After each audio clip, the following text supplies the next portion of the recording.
I shouldn't have gone to that party. If I could go back, I would have stayed home, turned off my phone, and pretended the world didn't exist for one night. But life doesn't give you second chances, especially not for mistakes like this. Especially not him that night. I was only there as a replacement. My best friend begged me to take her place at a high-end corporate event she couldn't attend. I didn't belong there, and I knew it the second I stepped inside. Golden lights shimmered across crystal glasses. Soft jazz floated through the air. Everyone looked like they had a purpose, like they owned the space. And then there was me, standing awkwardly near the bar, in a simple black dress, trying to look invisible. Champagne. I turned. That was the moment everything changed. He stood there like he didn't belong to the same world as everyone else, but somehow, the entire room bent around him. Tall, composed, effortless power in the way he held himself. His eyes met mine and didn't look away. For a second, I forgot how to breathe. I think you're in the wrong place, he said calmly, handing me a glass. His voice was low, controlled, the kind that didn't need to be loud to be heard. I forced a small smile. I could say the same about you. One corner of his lips lifted, barely. Dangerous. I never end up in the wrong place. He replied. I should have walked away right then. But I didn't. We talked. Or maybe he led.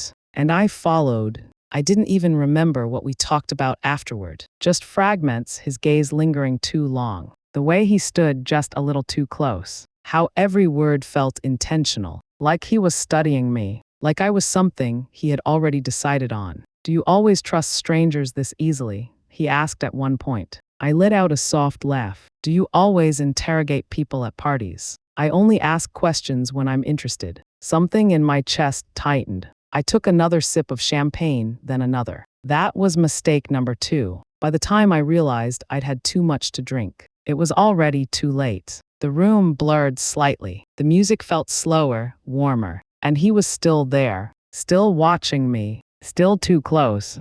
Let me take you somewhere quieter, he said. It wasn't really a question, and somehow I didn't say no. I don't remember the walks. I don't remember the elevator. I only remember the silence between us. It wasn't awkward. It was charged, heavy, like something inevitable was about to happen. Inside the room, the city lights spilled through the windows, painting everything in gold and shadow. I turned to say something, but he was already behind me. Close, too close. My breath caught. Still think you're in the wrong place, he murmured near my ear. My heart started racing. I should go, I said, even though I didn't move. He didn't stop me, but he didn't move away either. And that was the problem. I don't know who lined in first. Maybe it was me. Maybe it was him. Maybe it didn't matter. Because the second it happened, I knew I'd crossed a line I couldn't uncross. The world faded. There was no party, no consequences, no tomorrow, just the heat of the moment. The tension that had been building all night finally snapping into something real. Something reckless. Something I would regret. The next morning, I woke up alone. Sunlight poured through the curtains, too bright, too real. For a second, I didn't move, didn't breathe, didn't think. And then it hit me. Everything. The room, the memories, him. God. I sat up too quickly, panic rising in my chest. What did I do? What was I thinking? I looked around, no sign of him. Only silence. Cold, empty silence. Good. That was good. That meant I could pretend it never happened. I got dressed as fast as I could, my hands shaking slightly. My mind kept replaying fragments I didn't want to remember. The way he looked at me, the way I didn't stop him, the way I didn't want to. I grabbed my bags and paused. Something twisted in my chest. I didn't even know his name. That made it easier. Right. This was just a mistake. One night. One stupid, impulsive decision. Nothing more. I reached into my wallet, pulled out some cash, and placed it on the table. A clean ending. No attachments. No strings. No consequences. Or at least, that's what I thought. 2 days later, I walked into my new office for the first time. Nervous, hopeful, ready to start over. A fresh beginning. I stepped into the elevator with a few other employees, clutching my folder tightly. "First day," someone asked. I nodded. "Relax." She smiled. "Just don't mess up in front of the CAO." I let out a small laugh. "I'll try not to." The elevator doors opened. We stepped out onto the executive floor. And that's when I saw him. My entire body froze. No, no, no, no. It couldn't be. But it was. Standing at the end of the hallway, surrounded by people, calm and untouchable as ever. Him. My heart dropped. My mind went blank. And then, his eyes found mine. Recognition. Slow, intentional, unmistakable. His gaze darkened slightly. Not surprised, not confused, just interested. Like he had been expecting this. My fingers tightened around the folder. I couldn't breathe. I couldn't move. I couldn't think. And then, he smiled. Just a little. Just enough. And somehow, that was worse than anything else. The moment the CEO's office door closed behind me, the air shifted thick, heavy, suffocating, and suddenly I was hyper-aware of every sound, especially my own heartbeat pounding too fast in my chest. While he stood there behind his desk, like nothing about this situation was unexpected. Like this was exactly how it was supposed to happen. His gaze moving over me slowly, deliberately, not surprised, not confused, just focused in a way that made me feel like he was reading every thought I was trying so hard to hide. I tightened my grip on the folder in my hands, using it as something to hold on to, something steady.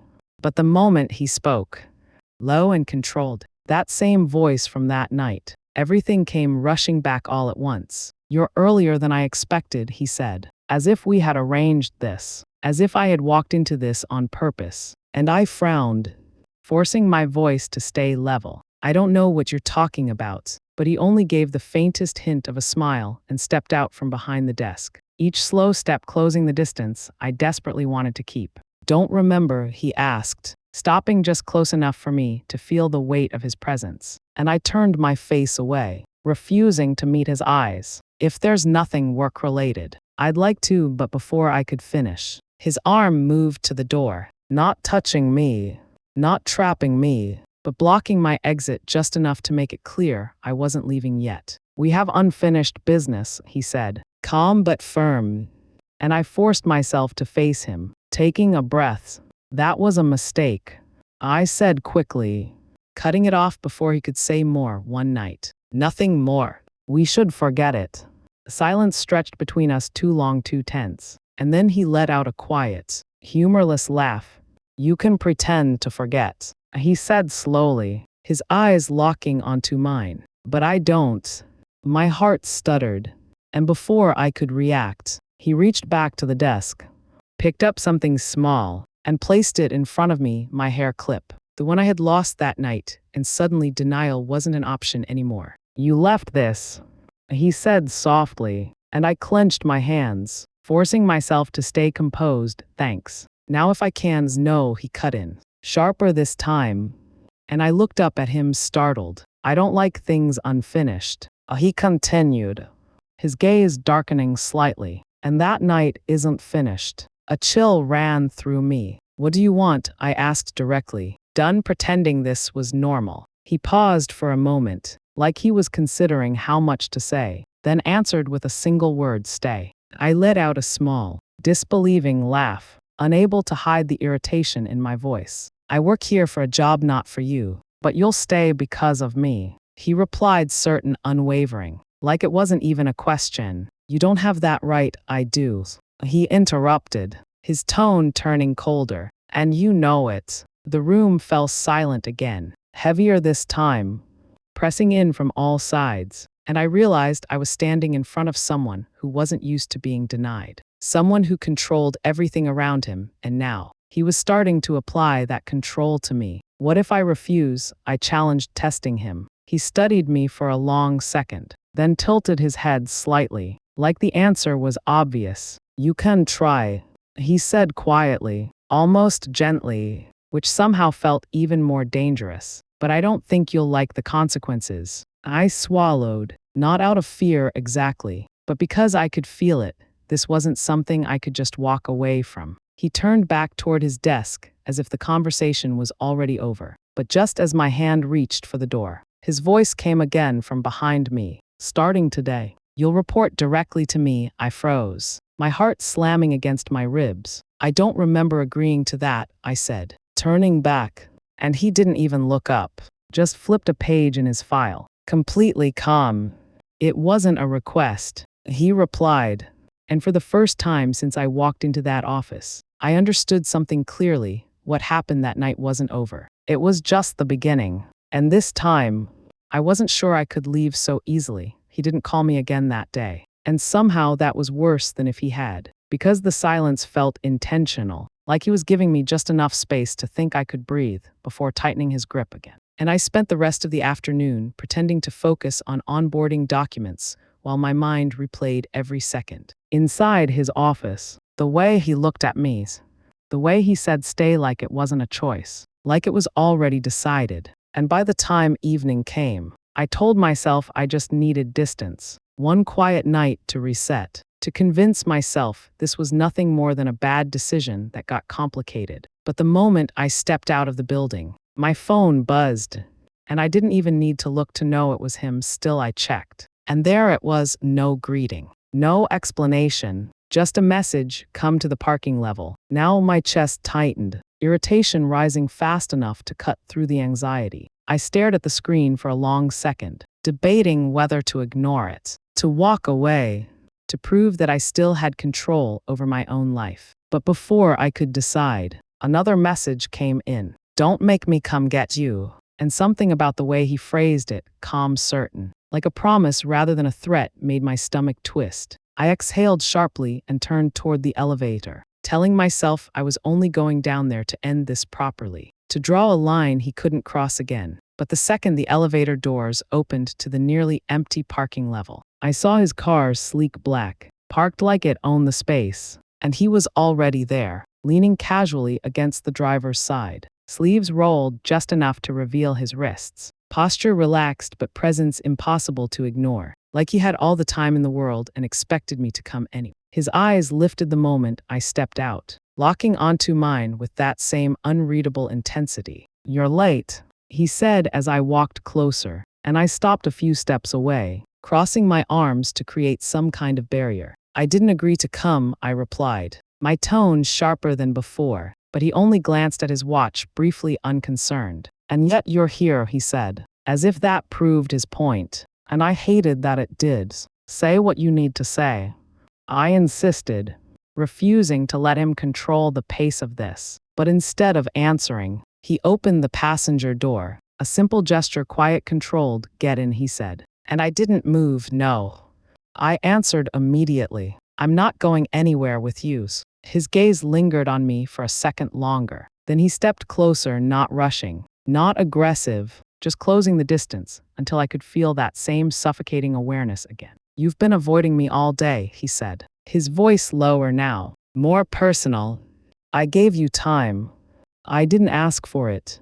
I shot back, but he didn't react, didn't raise his voice, didn't argue, which somehow made it harder to push back. You keep saying that, he murmured, like any of this depends on what you ask for. My breath caught slightly at that, frustration mixing with something I didn't want to name. You don't get to control me, I said, holding his gaze this time, refusing to look away. And for a moment, something flickered in his expression, not anger, not surprise, something sharper, more interested. I'm not controlling you, he replied calmly. I'm just removing your other options. I let out a short, disbelieving laugh. That's the same thing. Not exactly, he said, stepping even closer until the space between us was almost gone. You still get to choose, you just won't like the alternatives. My heart was beating too fast again, and I hated that my body reacted before my mind could shut it down. Hated that standing this close to him brought back flashes. I didn't want to remember the tension, the heat, the way I had lost control so easily. Why are you doing this? I asked, quieter now, more honest than I meant to be. And this time, he didn't answer right away, his eyes searching mine like he was deciding how much to reveal. Because you walked away, he said finally, and the simplicity of it caught me off guard. That's it, I frowned. That's your reason you don't walk away from me, he added, not louder, not harsher. Just certain, like it was a rule the world had always followed. And I shook my head, taking a step back, nodding space. I'm not one of your deals, or your employees you can move around whenever you want. I said firmly, what happened that night doesn't give you any right over me. Something in his expression shifted again, darker this time, but instead of pushing further, he reached into his pocket and pulled out his phone, tapping the screen once before holding it up just enough for me to see my employee profile, my contract details, everything nightly displayed. You work for my company, he said, calm again, controlled, which means, to a certain extent, you already belong to my world. I felt a flash of anger at that, real and sharp. That doesn't mean I belong to you, I snapped. And for a second, the air between us tightened, like something invisible had just been pulled too far, but then slowly. He lowered the phone and studied me again, quieter now, more deliberate. Get in the car, he said, not as a command this time, but not quite a request either. Something in between, something harder to refuse. We're not finished talking. I hesitated, every instinct telling me to walk away, to leave him standing there and prove that I wasn't as easy to pull back as he thought. But another part of me, the part that remembered how everything had felt that night, how easily he got under my skin, kept me rooted in place. And that hesitation was all he needed, because he opened the door wider and waited patient, sir, like he already knew how this would end. And after a long, quiet second, I moved, stepping closer, then past him, and into the car, the door closing behind me with a soft click that somehow sounded louder than it should have, like something final, something irreversible. And as he walked around to the driver's side, I realized with a sinking feeling that this wasn't just a conversation anymore. This was the beginning of something I didn't understand yet, and worse, something I wasn't sure I could stop. The moment the car door shut, the outside world disappeared, replaced by a quiet that felt too controlled, too intentional, like even the silence belonged to him. And I sat there, hands resting stiffly in my lap, staring straight ahead as if that alone could keep me grounded. But the second he slid into the driver's seat, the air shifted again, heavier, closer, and I could feel his presence without even looking at him. Seatbelt, he said casually, starting the engine as if this were normal, as if I had agreed to any of this. And I didn't move at first, not out of defiance, but because my mind was still trying to catch up, until he leaned slightly closer, not touching me but near enough that my breath caught instinctively. Do I need to do it for you? He added, and that was enough to snap me out of it. I reached for the belt quickly, fastening it with more force than necessary, and he didn't comment, just pulled the car out smoothly, merging into traffic like he had nowhere urgent to be, like this drive could take as long as he wanted. Where are we going? I asked after a moment, unable to stand the silence anymore. But he didn't answer right away, one hand resting loosely on the wheel, the other relaxed, completely at ease. Somewhere you'll stop trying to run, he said finally, and I turned to him, frowning. I'm not running, you left, he replied simply, glancing at me for half a second before returning his focus to the road. That counts. I let out a frustrated breath, turning back toward the window, watching the city blur past. But the truth was, every word he said seemed to land exactly where it shouldn't. That night didn't mean anything. I insisted, more to myself than to him, but he heard it anyway. Of course he did. Then why are you still thinking about it? He asked. And I didn't answer, because I didn't have one that didn't sound like a lie. The car slowed as we pulled into an underground garage I didn't recognize, private, quiet, far too exclusive for somewhere I could just walk out of easily. And a flicker of unease ran through me as he parked, turning off the engine but not making any move to get out. The silence stretched again, thicker this time, pressing in from all sides. Look at me, he said softly, and I hated how my body reacted before my mind could resist. My head turning slightly, my eyes meeting his. And that was a mistake, because up close like this, without distractions, without distance, it was impossible to ignore the intensity in his gaze, the way it seemed to hold me there without force, You can keep denying it. He continued, voice low, controlled. But you felt it too. My fingers tightened against my own hands. It was a mistake, I repeated, but the words felt weaker this time, less certain, and he noticed. Of course he did. His gaze dropping briefly, not away but lower, taking in the smallest reactions I couldn't fully hide. Mistakes don't stay with you like that, he said quietly, and before I could respond, he reached over, slow enough to give me time to pull back. But I didn't.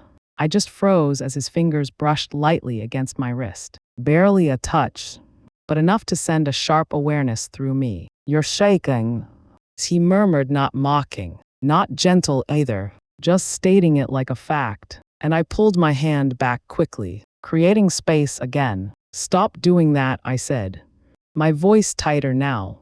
Doing what? Acting like you know me, I snapped, finally turning fully toward him. You don't. For a second, something in his expression shifted, something sharper, more serious, but instead of pushing, he leaned back slightly, giving me just enough space to breathe. You're right, he said, and the agreement caught me off guard. I don't. His eyes met mine again, steadier this time.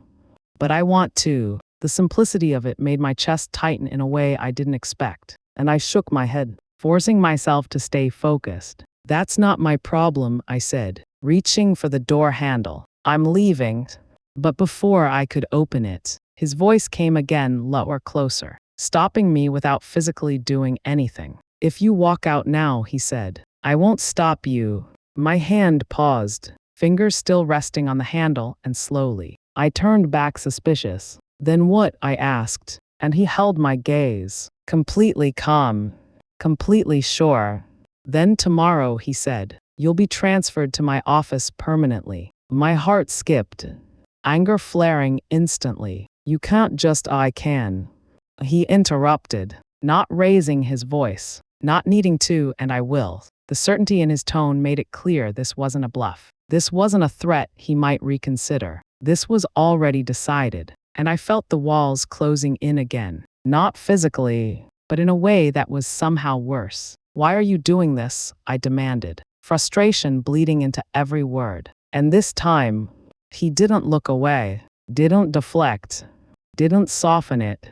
Because I want you close, he said, direct, unfiltered. And the honesty of it hit harder than anything else he'd said so far, leaving no room to pretend this was just about work, just about control. This was personal, undeniably personal. And for a second, neither of us moved, the tension stretching tight between us, until I finally forced a breath, pulling my hand away from the doors. Not because I agreed, not because I accepted any of this, but because I realized something I didn't want to admit yet. Walking away wasn't as simple as it should have been anymore. And he saw it. Of course he did. The slight shift, the hesitation, and though he didn't smile, didn't say anything else, the look in his eyes made it clear this was exactly where he wanted me. By the time we left the garage, nothing had been resolved, but somehow everything had changed, and the shift was subtle enough that I couldn't point to a single moment, yet undeniable in the way my thoughts refused to settle, in the way his presence lingered, even after he dropped me off without another word, as if the silence itself was a statement. And the next morning proved it, because before I could even finish logging into my system, an internal notification popped up, clean, official, impossible to ignore, department transfer approved, effective immediately. My breath caught as I opened it, already knowing what I would see. And there it was, my name reassigned directly under the CEO's office. No discussion, no warning, just a decision made somewhere above me that I had no power to reverse. You've got to be kidding me, I muttered under my breath. But the message was real. The system had already updated, and within minutes, another ping followed, this time shorter, colder, unmistakably from him, report to my office. I stared at the screen, anger rising fast enough to drown out the unease, because this wasn't just control anymore. This was deliberate, calculated. And the worst part was, he knew I couldn't refuse without consequences. So I stood up, grabbed my folder, and walked toward the executive floor again, each step heavier than the last, telling myself I would end this today. that I wouldn't let him keep pushing like this. But the moment I stepped into his office, he didn't even look up right away, just continued signing a document as if I were expected, as if this was routine. "Close the door," he said calm, and I hesitated for half a second before doing it anyway, the soft click echoing louder than it should have. "You can't just transfer me like this." I started immediately, not giving him time to set the pace, and only then did he glance up, meeting my gaze without any trace of apology. "I already did," he replied simply, setting the pen down, and I clenched my jaw, stepping closer. "That's not how this works." "It is here," he said, leaning back slightly in his chair, completely at ease, like this conversation was already over in his mind. "You work for me now." The words hit harder than they should have, not because of their meaning, but because of how easily he said them. Like it was nothing, like I was just another variable he had adjusted. "No," I corrected sharply. "I work for the company." Something flickered in his eyes at that, brief but noticeable, before it settled again into that same unreadable calm. "And I am the company," he said quietly, and for a second, I had no response, because the confidence in that statement wasn't arrogance, it was fact. And we both knew it. The silence stretched between us, tight and uncomfortable, until he broke it first, sliding a file across the desk toward me. "Sit," he added, and I didn't move. "I'm not your assistant," I said, but he didn't react. Didn't argue, just waited, patient in a way that made resistance feel almost pointless. And after a long second, I pulled out the chair and sat, more out of strategy than submission, because if I was stuck here, I needed to understand what he was doing. "Good," he murmured, almost to himself, before tapping the file lightly. "Your new responsibilities." I opened it reluctantly, scanning the pages, and my frown deepened with every line, because this wasn't a normal transfer. This was direct involvement, meetings, schedules, personal coordination, things that required constant proximity, constant interaction. "This is too much," I said, looking up. "I wasn't hired for this." "You are now," he replied, and I let out a quiet, disbelieving breath. "You're doing this on purpose." "Of course I am," he said, and the honesty of it caught me off guard again, leaving no room for denial, no space to pretend this was anything else. "Why?" I pressed, because I needed to hear him say it, needed to understand what exactly I was dealing. And this time, he didn't answer immediately, his gaze holding mine steady, assessing, like he was deciding how much I could handle. Before he finally spoke, "Because distance doesn't work for me," he said, voice low, controlled. "Not after that night." My chest tightened despite myself, and I looked away first, focusing back on the file just to break the intensity. "That night doesn't change anything," I insisted, but the words felt weaker now, thinner, like even I didn't fully believe them anymore. "And he noticed." "Of course he did.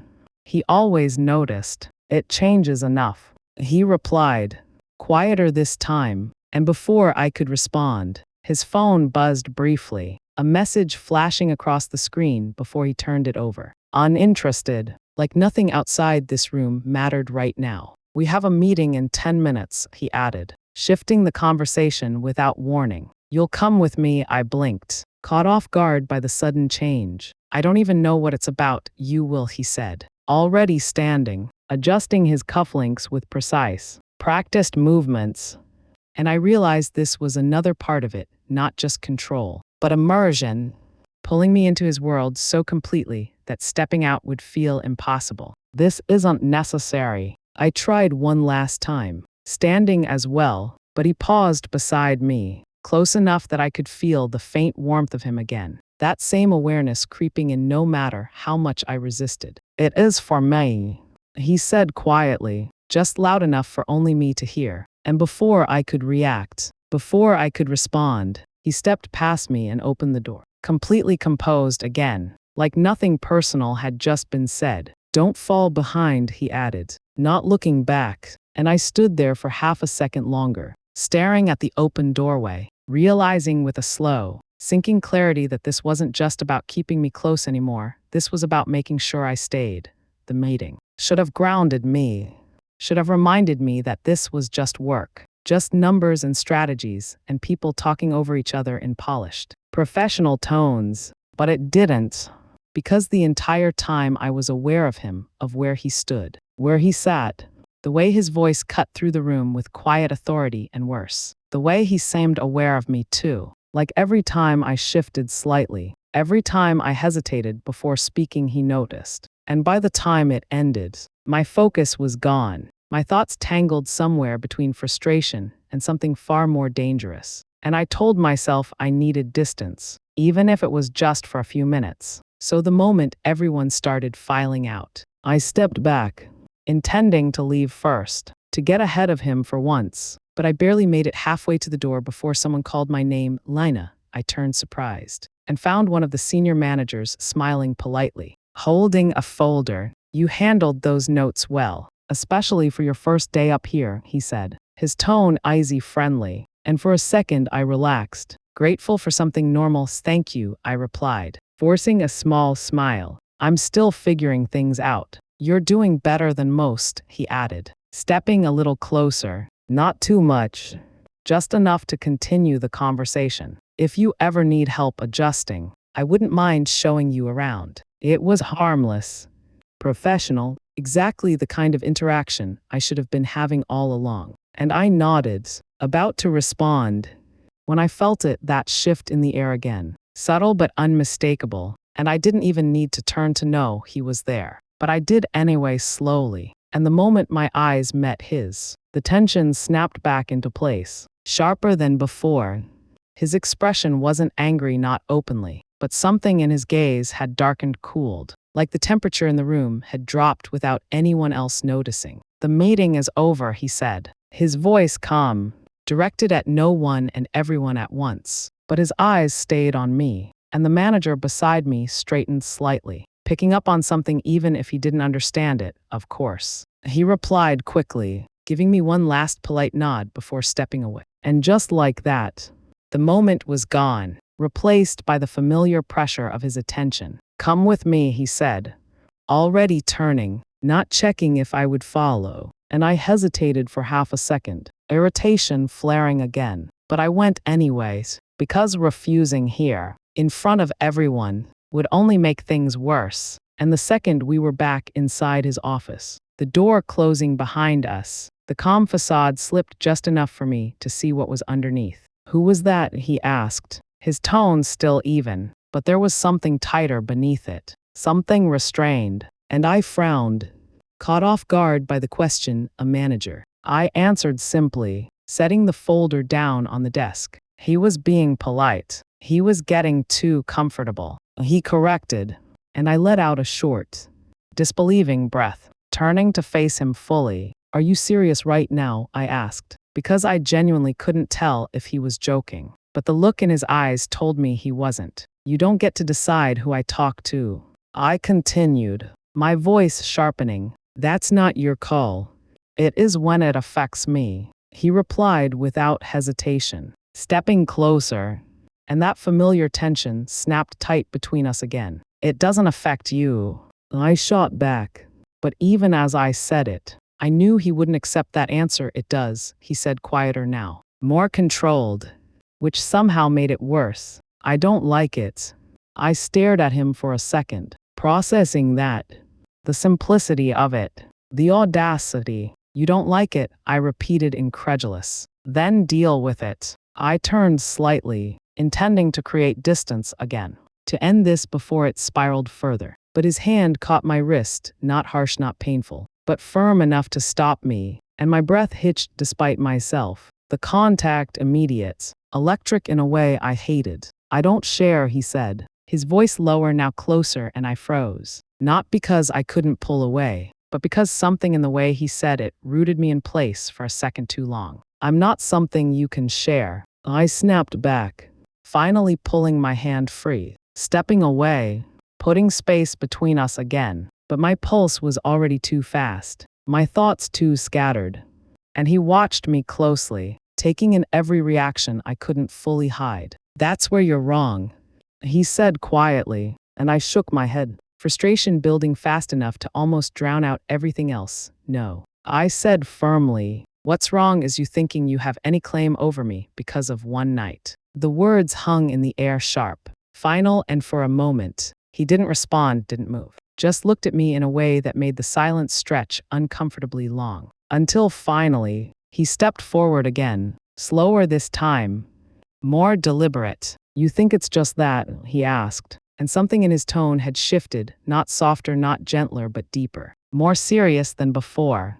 Then why does it bother you when I'm this close? My breath caught, and I hated that he noticed. Hated that he always noticed. It doesn't. I lied immediately, but he was already close enough to prove otherwise. Close enough that the air between us felt charged heavy, familiar in all the wrong ways. Say that again, he murmured, and I forced myself to hold his gaze, even as my heart refused to slow down. It doesn't bother me, I repeated, steadier this time, and for a second, neither of us moved, the tension balancing on something fragile, something that could tip either way, until suddenly, I stepped back, first breaking it, creating space before it could go any further. This is work, I said, forcing the words out clearly. You need to remember that. Something flickered in his expression again, brief but intense, before it settled into something colder, more controlled, and he straightened slightly, the distance returning just enough to breathe. Fine, he said, his voice calm again, almost too calm.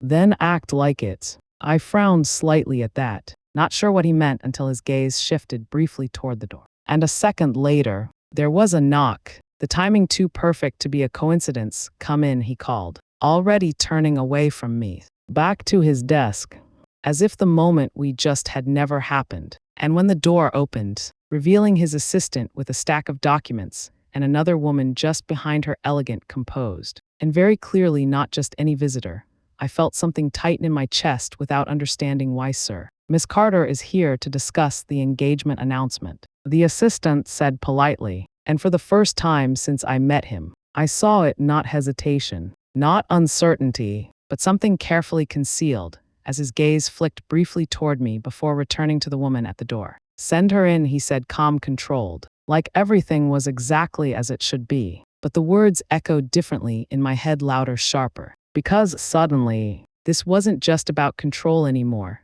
There was something else I hadn't seen coming, and I wasn't sure I was ready for it. The moment she stepped into the room, everything shifted again, but this time it wasn't subtle. It wasn't something only I could feel. It was visible, structured, official in a way that made my chest tighten before I could stop it. She moved with quiet confidence, heels clicking softly against the floor, posture flawless, expression composed, like she belonged here, like this space had always been hers. And when she stopped beside his desk, her gaze flicked to me for the briefest second, assessing, calm, almost indifferent, before returning to him. You didn't tell me you were busy, she said, her tone light but familiar in a way that instantly set her apart from everyone else I had seen him interact with. And he didn't correct her, didn't create distance, just gestured slightly toward the chair across from him. It won't take long, he replied, his voice steady, professional again, like the tension from moments ago had been locked away somewhere no one else could see. And I stood there for a second too long, unsure whether I was supposed to leave or stay, until his eyes shifted toward me. Brief but deliberate. Stay, he added. Just one word, but enough to root me in place again. And I hated that I listened, hated that I didn't walk out right then, but something held me there, curiosity, irritation, something else I didn't want to name. So I moved slightly to the side, far enough to not interrupt, but close enough to hear everything. And that turned out to be the real mistake, because the conversation that followed wasn't meant for me, not really. But he didn't stop it either, didn't lower his voice, didn't hide anything. The announcement is scheduled for next week, she said, placing a folder on his desk, her movements precise, practiced. Our families want to finalize the details before it goes public. Engagement. The word echoed in my head louder than anything else, and I forced my expression to stay neutral, focusing on nothing on the wall, on the floor, anywhere but them. But it didn't help, because every word still reached me. Every glance, every pause. We'll proceed as planned, he replied, flipping through the documents without hesitation. without question, like this was already decided, already inevitable. And something about that, about how easily he accepted it, made something twist uncomfortably inside me. Good, she said, a faint smile touching her lips. I knew you wouldn't complicate things. Her tone softened slightly, almost personal, and for a second, I wondered how long she had known him, how much of him she understood, how much of him she had access to that I didn't, and shouldn't care about, but somehow did anyway. I shifted my weight slightly, intending to step out quietly, to remove myself from something I had no place in. But before I could move, his voice cut in again, not louder, not sharper, just enough to stop me. Where are you going? He asked without looking up, and I froze, irritation flaring instantly. Back to my desk, I replied, keeping my tone even. Unless you need something else. There was a brief pause, just long enough to make the silence noticeable, before he closed the folder and finally looked up, his gaze finding mine with that same intensity, even with someone else sitting right in front of him. I do, he said, and my chest tightened slightly despite myself. You'll stay. The words landed heavier this time, not because of how he said them, but because of when he said them, in front of her, in front of someone who clearly had a claim in his life that I didn't. And for a split second, her expression shifted, subtle but there, her eyes moving between us, noticing the tension, the imbalance, the unspoken dynamic neither of us was acknowledging out loud. Is she your new assistant? She asked lightly, though there was something sharper beneath the surface now, something curious, maybe even cautious, and he didn't hesitate, didn't soften it. She works directly under me, he said, simple, factual, but the way he said it, like it carried more weight than just a job title, didn't go unnoticed, not by her, and definitely not by me. I see, she replied, her smile returning, but not quite as effortless as before, and I suddenly felt like I was standing in the middle of something I didn't understand, something I hadn't agreed to be part of, and yet couldn't step out of either. The rest of the conversation blurred after that. Details about venues, dates, public statements, things that should have grounded the situation back into something logical, something distant. But all I could focus on was the contradiction sitting right in front of me, him discussing his engagement like it was just another business arrangement, while at the same time holding me here, keeping me close, refusing to let me walk away. And it didn't make sense. None of it did. Until the meeting finally ended and she stood, smoothing down her dress, her composure perfectly intact again. I'll have my assistant follow up with yours, she said, her gaze lingering on him for a second longer before shifting to me. It was nice meeting you, she added politely, though there was something unreadable behind it now. Something measuring, something that made it clear she hadn't missed anything. And I nodded slightly, returning the politeness without trusting my voice, watching as she left the room with the same quiet confidence she entered with, the door closing softly behind her. And the second it did, the silence came back, but this time it wasn't neutral. It was heavy, charged with everything that hadn't been said. And I turned to him immediately, the question already forming. You're engaged, I said, not asking, just stating it, because there was no point pretending I didn't hear it. And for a moment, he didn't respond, just leaned back slightly in his chair, watching me like he was waiting for something. Yes, he said, finally, calm, unapologetic, and something in me snapped at that, sharp and immediate. Then what exactly are you doing? I demanded, frustration breaking through whatever restraint I had left. You're getting married. And yet I stopped myself before finishing the sentence. But it didn't matter. He already knew. Of course he did.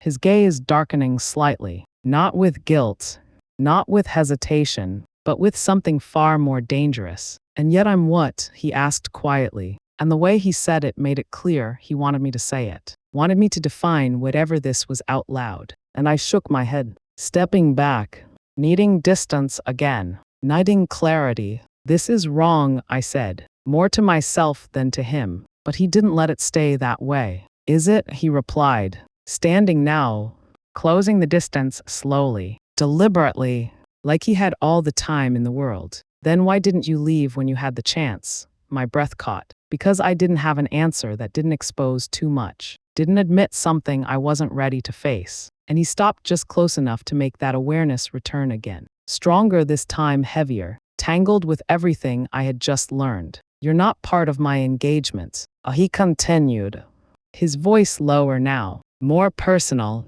That has nothing to do with you. The words should have reassured me, should have pushed me away from this entirely, but they didn't. Because the way he said them didn't feel like distance. It felt like separation, like he had already decided to keep both worlds apart without letting either go. And that realization hit harder than anything else so far. Because it meant this wasn't confusion. This wasn't a mistake, this was a choice, his choice. And I was right in the middle of it, whether I wanted to be or not. I'm not doing this, I said finally, forcing the words out, stepping back again, putting space between us even as my chest tightened. Whatever this is, I'm not part of it.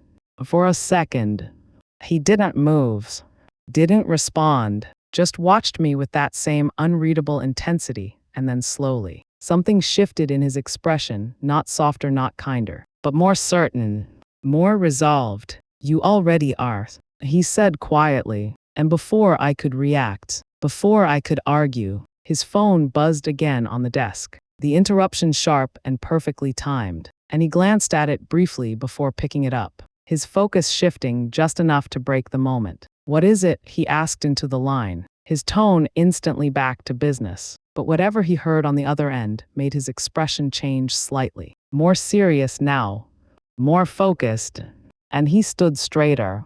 I'll handle it, he said, ending the call quickly before looking back at me. Something new in his gaze now, something urgent, something darker than before. You're coming with me, he added, already moving toward the door, not waiting for an answer, not giving me time to refuse. And for a second, I stayed where I was, caught between everything I had just learned and everything that was still pulling me. Before finally, against better judgment, I followed. Because somehow, walking away still felt harder than staying. The call pulled us out of the office and into motion before I could sort through any of it, before I could decide whether I was angry, hurt, or just tired of being dragged into something that made no sense. And yet I still followed him, matching his pace down the hallway, into the elevator, into a silence that felt different this time, not controlled, not calculated but tight, like something was about to break. And when the doors closed, he didn't look at me right away.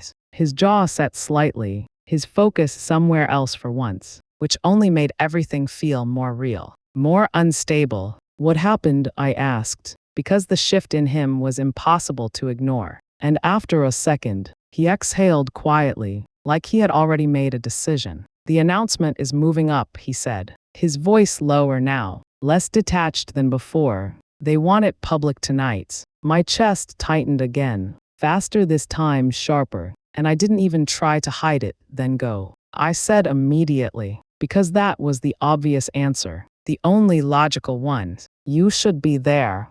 He finally turned to look at me, then really look, like he was measuring something, weighing it. And whatever he saw must have settled it, because something in his expression shifted. Not softer exactly, but clearer, more certain. No, he said simply, and I frowned, caught off guard.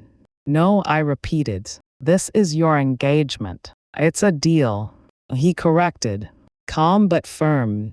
And for the first time, there was no hesitation in his tone, no distance, no ambiguity. It always was. The elevator slowed, the doors sliding open, but neither of us moved right away. The space between us suddenly filled with everything that had been building since the moment we met. Then why agree to it? I asked, quieter now, because I needed to understand, needed something to make sense. And he stepped closer, not enough to trap me, not enough to force anything, just enough that I couldn't pretend there was distance between us anymore. Because I didn't have a reason not to, he said, his voice steady, direct, and something in my chest tightened at that, something I wasn't ready to name. And now, I asked, barely above a whisper, and he didn't look away, didn't hesitate this time. Now I do. The words landed heavier than anything else he'd said so far, because they weren't about control, they weren't about keeping me close, they were about choice, his choice. And for the first time, it wasn't something being forced on me. It was something he was putting at risk. The silence stretched for a second longer before I finally shook my head, trying to ground myself again. You can't just walk away from something like that, I said, even though part of me already knew he could, that he was exactly the kind of person who could rewrite his own rules. Watch me. He replied quietly, and then he reached for his phone, dialing without hesitation,